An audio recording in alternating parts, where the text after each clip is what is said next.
Several years ago, I came across a truncated version of this dedication. There was a Jewish rabbi named Roland Gittelsohn that gave the eulogy when they were dedicating the 5th Marine Division Cemetary on Iwo Jima.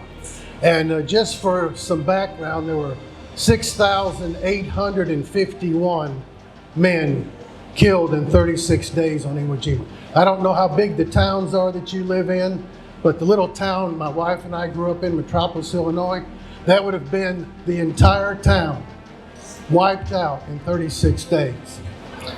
So this is a very poignant eulogy that this man wrote. It's incredible, and I was so impressed with it. And I didn't realize for years that I only knew a little bit of it.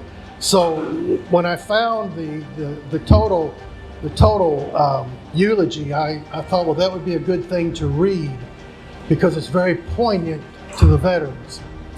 And it starts out by saying, "This is perhaps the grimmest and surely the holiest task we have faced since landing on Iwo Jima. Here before us lie the bodies of comrades and friends, men who until yesterday or last week laughed with us, joked with us, trained with us. Men were on the same ships with us and went over the sides with us as we prepared to hit the beaches of this island. Men who fought with us and feared with us. Somewhere in this plot of ground, there may lie the man who could have discovered the cure for cancer.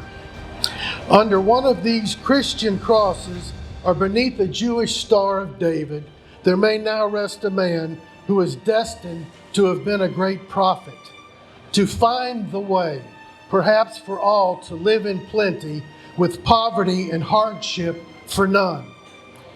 Now they lie here silently in this sacred soil, and we gather to consecrate this earth in their memory. It is not easy to do so. Some of us has buried our closest friends here. We saw these men killed before our very eyes. Any one of us might have died in their places.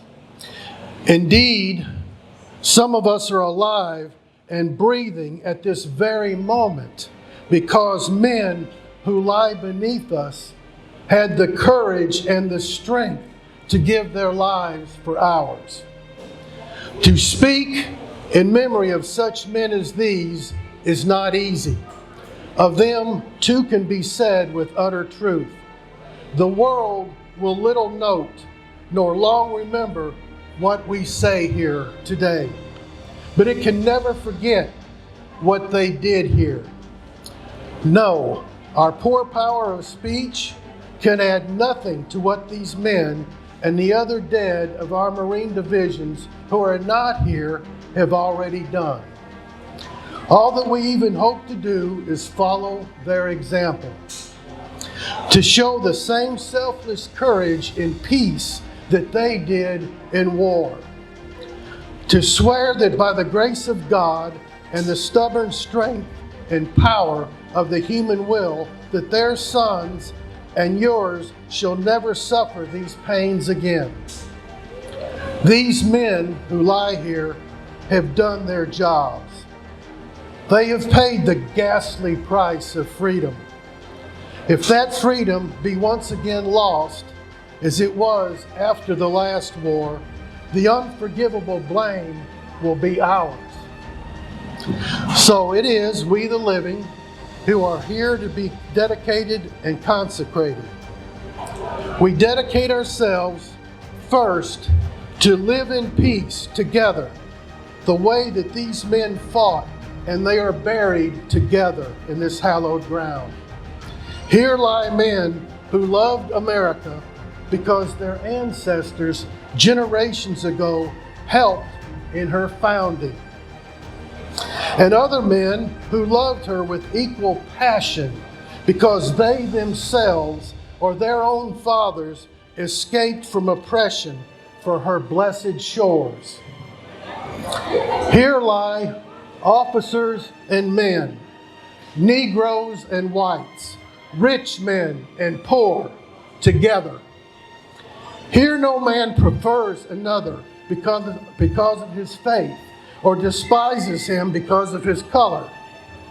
Here there are no quotas of how many from each group are admitted or allowed. Among these men, there is no discrimination, no prejudices, no hatred. Theirs is the highest and purest democracy. Any man among us, the living, who fails to understand that will thereby betray those who lie here dead.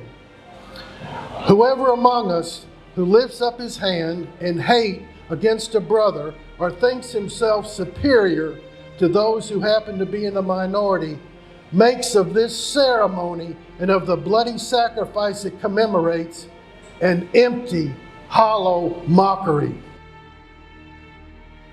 To this, then, is our solemn and sacred duty. Do we, the living, now dedicate ourselves to the rights of Protestants, Catholics, and Jews, of white men, of black men alike, to enjoy the democracy for which all of them collectively have paid the ultimate price. To one thing more do we consecrate ourselves in memory of those who sleep beneath these crosses and stars.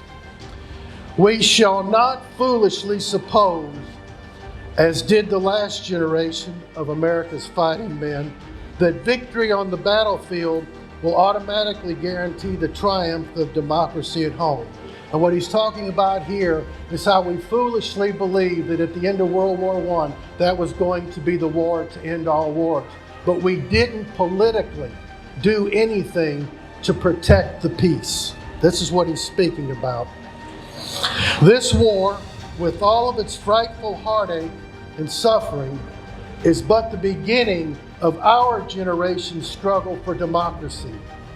When the last battle has been won, there will be those at home, as there was the last time, who will want us to turn our backs in selfish isolation on the rest of organized humanity, and thus to sabotage the very peace for which we fight. But we shall stay vigilant in the guarantee that their deaths shall not be in vain. This war has been fought by the common man. Its fruits of peace must be enjoyed by the common man. We promise, as we stand here today, by all that is sacred and holy, that your sons, the sons of miners and millers, the sons of farmers and workers, the right to living in what is a decent and secure world.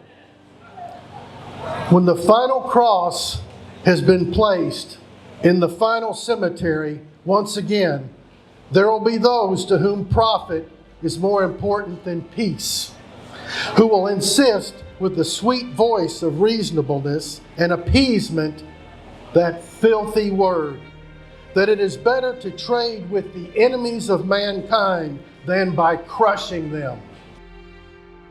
To you who sleep here silently, we give our promise that we will not give in to appeasement. This is very important in today's world. We will not forget, and let us not fail to realize that to profit from war is the highest form of treachery. We promise that once again, men shall not profit at your expense. We shall remember how you looked when we placed you reverently and lovingly in the ground. Thus do we memorialize those who, having ceased living with us, now must live within us. Thus we do consecrate ourselves, the living, to carry on the struggle that they began. Too much blood has gone into this soil for us to let it lie barren. Too much pain and heartache have fertilized the earth on which we stand. We here solemnly swear this shall not be in vain. Out of this battle, and from the suffering and the sorrow of those who mourn this will come, we promise a new freedom for the sons of men everywhere.